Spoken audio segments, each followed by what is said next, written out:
So this weekend I made the internet angry and it's all Islam Makhachev's fault, so let's talk about it here and see if I make you angry too. The point that I made that I stick with is it's great that Islam is setting title defense records at lightweight, but his title defenses have left me with a little to be desired. Islam got taken to the distance by Alexander Volkanovski, who is one of my favorite fighters and at the time of this fight was on the pound for pound great list, so no real shame there. And then he had a rematch with Volk on short notice and knocked him out.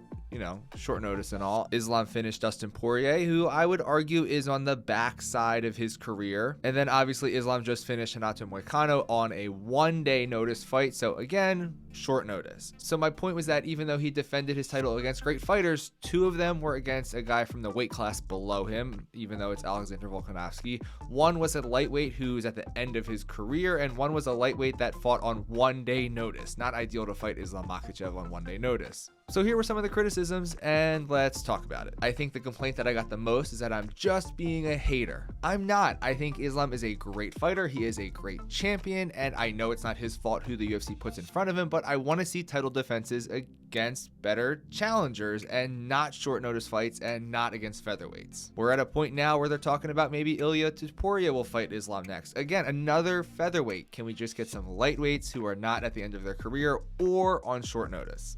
Not being a hater. Dude's great. I admit the dude is great. Not being a hater. Why don't you go win a UFC title? Islam Makhachev would kill you. You suck. Yeah, I mean, Islam would destroy me in a fight or a grappling match. I'm not a UFC champion, and I will likely remain not being a UFC champion. But this is a bad argument. And for some reason, MMA and the UFC is the only time that this argument is seen as valid. Like, imagine watching the Super Bowl and being like, oh my God, Tom Brady is amazing, but that Super Bowl would have been a little bit better if he was going against like a better football team.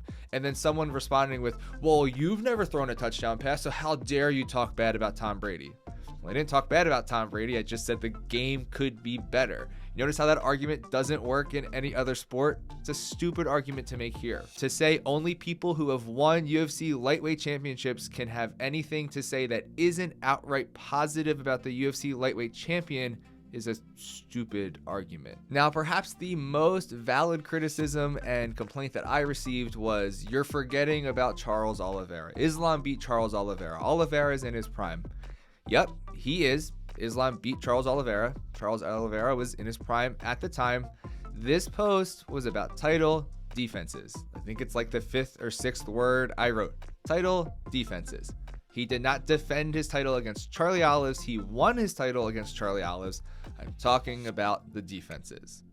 And again, I'm not knocking Islam. I say he's a great fighter. He beat a great fighter in Charles Oliveira. That's not the point.